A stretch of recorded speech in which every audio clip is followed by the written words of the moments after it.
Hi, my name is Kara Hutchinson, and I would like to thank you for joining us today for this session on Prodigy. Uh, for those of you that aren't familiar with Prodigy Math or you haven't heard of it, Prodigy Math is an on or a web-based Pokemon style game for grades 1 through 8.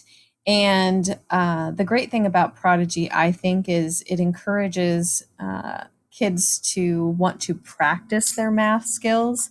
And as a teacher, if you are setting up accounts for your students, it offers some really great data for you to collect as well.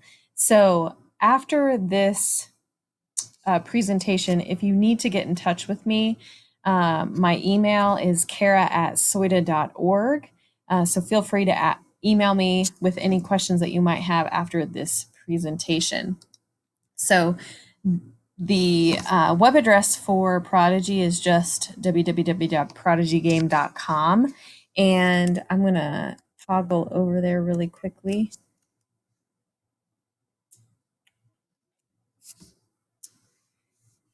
So here I have let me log out really quickly. I'm going to go back. So I'm going to log in as a student first so that you can see the student side of things. So when they go to Prodigy, they'll just choose to log in. I have logged in with Google, but they can also set up their own accounts, which if you're having them join a class, you might choose accordingly how you would like them to sign up, whether you want them to use their school accounts or if you're just offering it for something fun and extra to do at home, which is always a great idea. They'd be more than welcome to set up their own username and password with their parents. So when you enter, you'll notice that here's my avatar, and I'm going to click next. Are you playing from home or from school? And I'm going to go ahead and mute that because it will, for those of you that may have students who are, new readers or lower readers, it will read everything to them, and it guides them along the way on what to click on, what to do, where to go. So I'm going to say that today I'm playing at school. Something new is coming. So initially when they set up an account, and I've already done this because this isn't the first time I've been on Prodigy, they will create their avatars. So that will be one of the first things they do. And then they can give their avatar a name. And then as they move on, like I just earned this new name, Lily Landshade. So it's kind of a great option for kids that are struggling and just maybe aren't really into math. It's a great way to get them excited about it.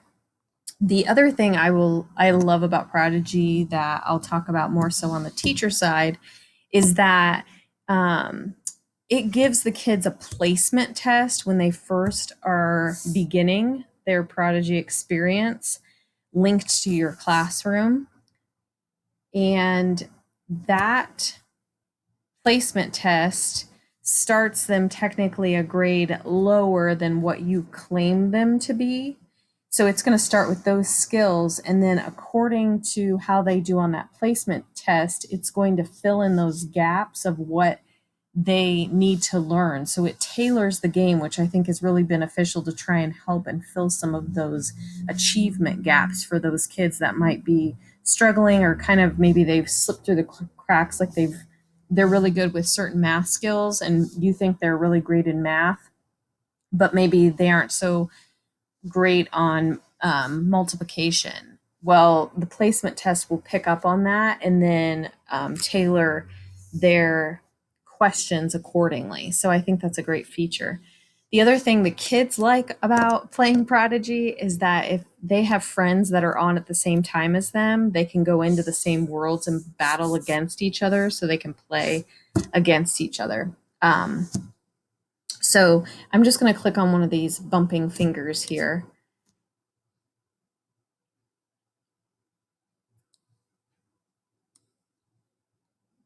Okay, so we go into battle with each other, and I'm just going to choose what kind of attack I want to, and then which is a hexagon. So the other nice thing about Prodigy is it's made to be self-student paced. And so the great thing about it is these light bulbs are fantastic because if a kid isn't sure what is, they can't remember what a hexagon is, if they click on the light bulb, it'll tell them as a reminder. And then they're going to cast the spell, find out if they got it correct. They battle a person. The person battles back.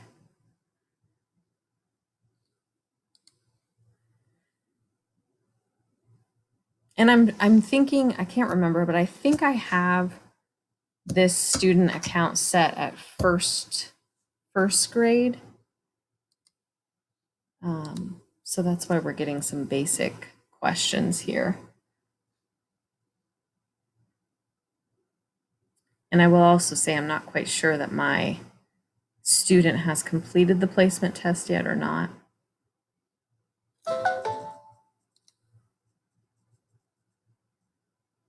Okay, so this is from the student side. I need to rescue a pet. Okay. So there are lots of great things in here that they will figure out for themselves, really. And I feel like this is one of the first games I've ever seen where I've had kids like ask me to play, which I think is always great.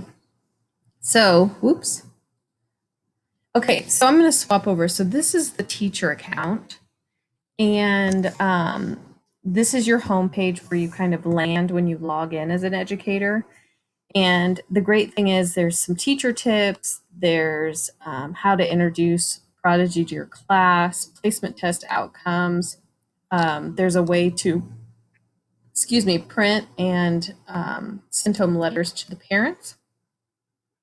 So if you wanted to set up a class and be sure they join, but you want to be sure that maybe they're only playing it at home versus at school, that's always an option too. The thing I really like about it, oops, it locked me out, sorry.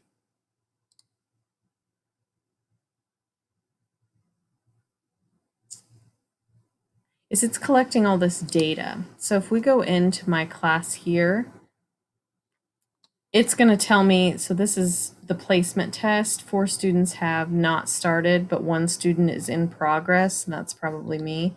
And as I work on this, it's going to give me different reports for whatever the different skills and how the kids are doing. So identifying shapes, and it links according to your state standards. So I've set mine up to show that I am in Ohio in my class. So where is that?